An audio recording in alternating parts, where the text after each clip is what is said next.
আল্লাহ রসুল বললেন, কবর জিয়ারত নিষেধ করতাম, ফাজুরুহা, তোমরা কবর জিয়ারত করো, বেশি বেশি করে কবরের পাশে তোমরা দাঁড়াও। কেন দাঁড়াবে? নবীজি তাও বলে গেলেন, কবরের পাশে গেলে দুইটা জিনিস তোমার লাভ হবে। একটা, দিল পাথরের মতো যদি শক্ত হয়, দিল মোমের মতো নরম হয়ে যাবে। আর দিল সঙ্গে সঙ্গে মোমের মতোই শুধু নরম হবে না, কবরের পাশে দাঁড়ানোর পরে তোমার আখেরাতের কথা মনে পড়ে যাবে। আখেরাতের কথা তোমার মনে পড়ে যাবে।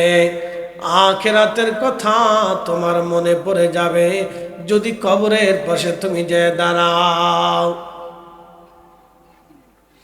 এই জন্য কবরের পাশে যাবেন, বেশি বেশি করে কবরের পাশে যাবেন, জিয়ারত করবেন, বাড়িতে দোয়া ইন্তজাম করবেন, দোয়া বেশি বেশি করে করবেন, জিকিরের মজলিসে বসবেন, জিকিরের মাহফিল দেবেন।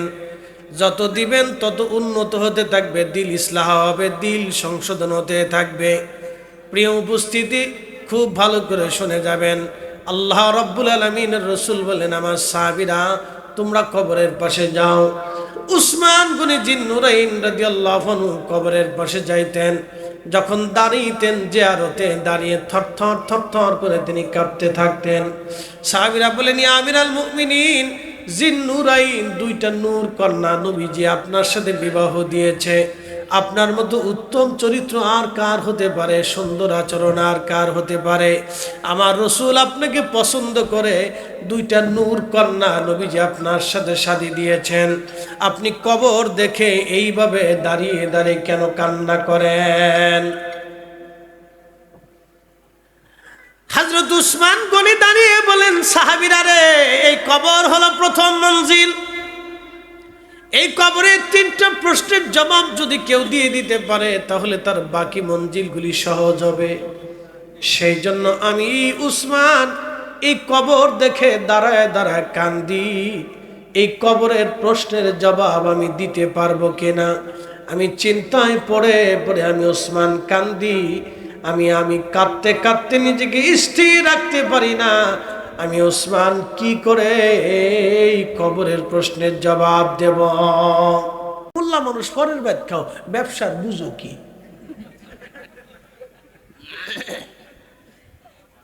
তোমরা মোল্লা মানুষ পরের ভাত খাও, ব্যবসার বুঝো কি? আমাদের দেশের সিস্টেমই এটা। এই জন্য এইগুলি চেঞ্জ করার দরকার। আল্লাহ আমাদেরকে যেন চেঞ্জ হওয়ার তৌফিক দেয়। সকলে জোরে বলেন আমিন। প্রিয় উপস্থিতি হাজিরিন, অনেক দূর পর্যন্ত আজ আপনাদেরকে নিয়ে গেলাম, আমি আমার মূলে ফিরে চলে যাই। আল্লাহ রসুল বললেন, কবর জিয়ারত নিষেধ করতাম, ফাজুরুহা, তোমরা কবর জিয়ারত করো, বেশি বেশি করে কবরের পাশে তোমরা দাঁড়াও। কেন দাঁড়াবে? নবীজি তাও বলে গেলেন, কবরের পাশে গেলে দুইটা জিনিস তোমার লাভ হবে। একটা, দিল পাথরের মতো যদি শক্ত হয়, দিল মোমের মতো নরম হয়ে যাবে। আর দিল সঙ্গে সঙ্গে মোমের মতোই শুধু নরম হবে না, কবরের পাশে দাঁড়ানোর পরে তোমার আখেরাতের কথা মনে পড়ে যাবে। আখেরাতের কথা তোমার মনে পড়ে যাবে। আখেরাতের কথা তোমার মনে পড়ে যাবে যদি কবরের পাশে তুমি যে দাঁড়াও।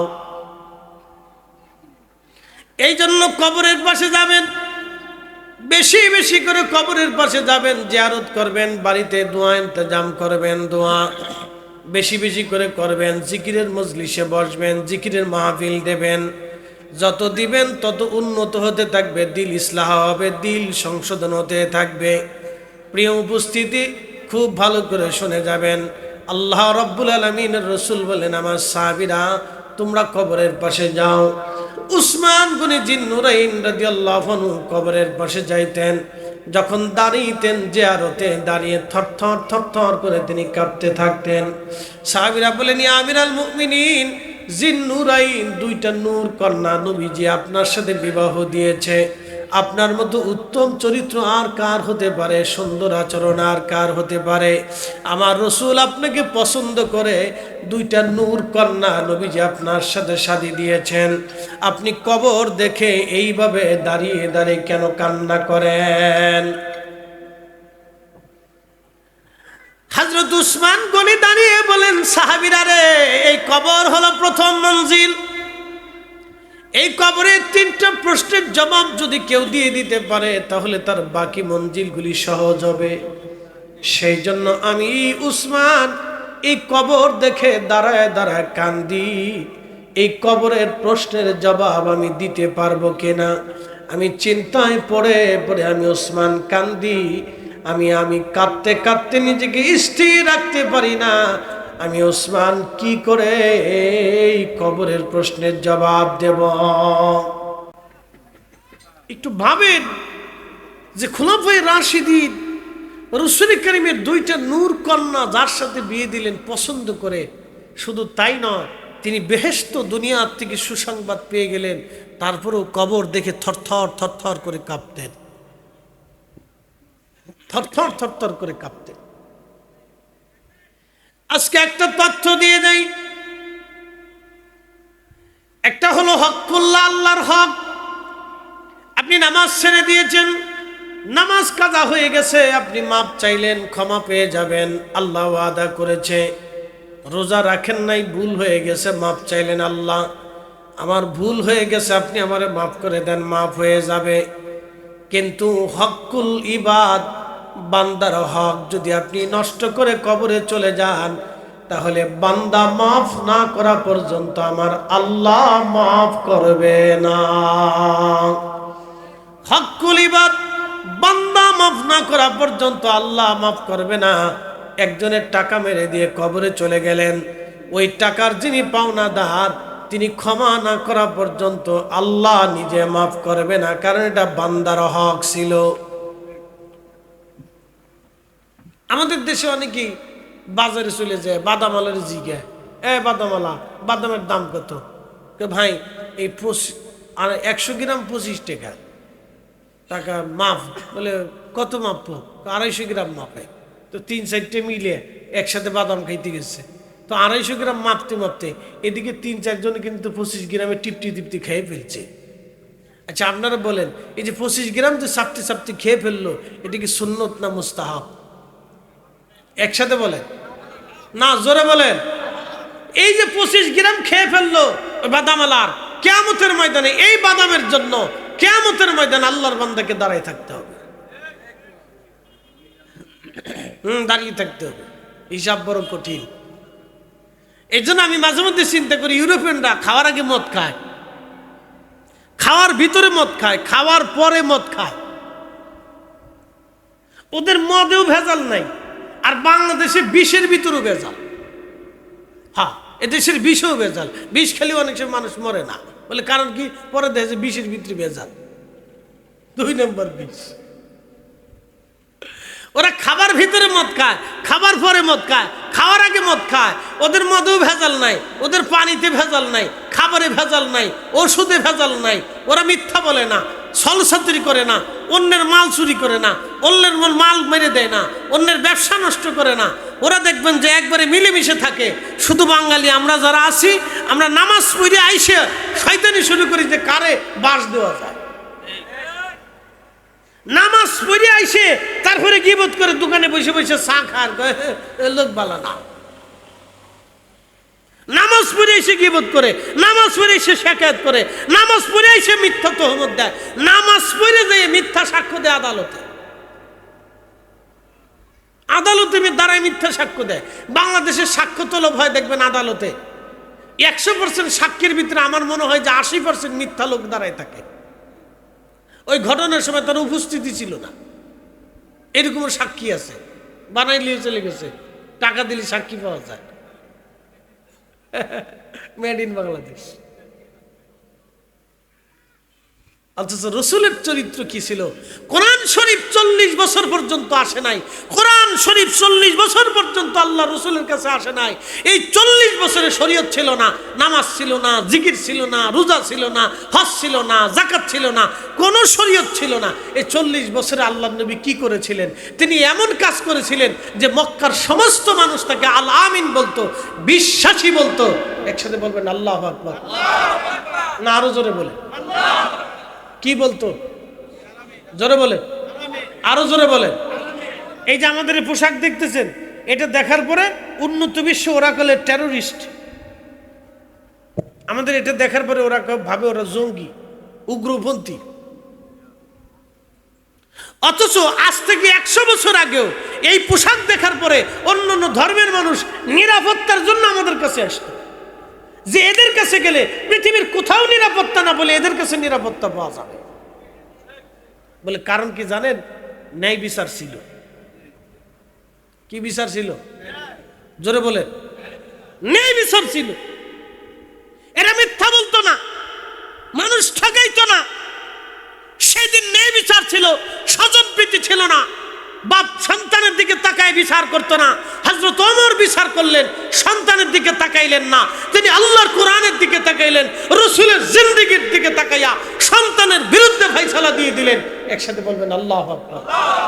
না হয় না, আরো জোরে বলেন। সন্তানের বিরুদ্ধে ফয়সালা দিয়ে দিলেন।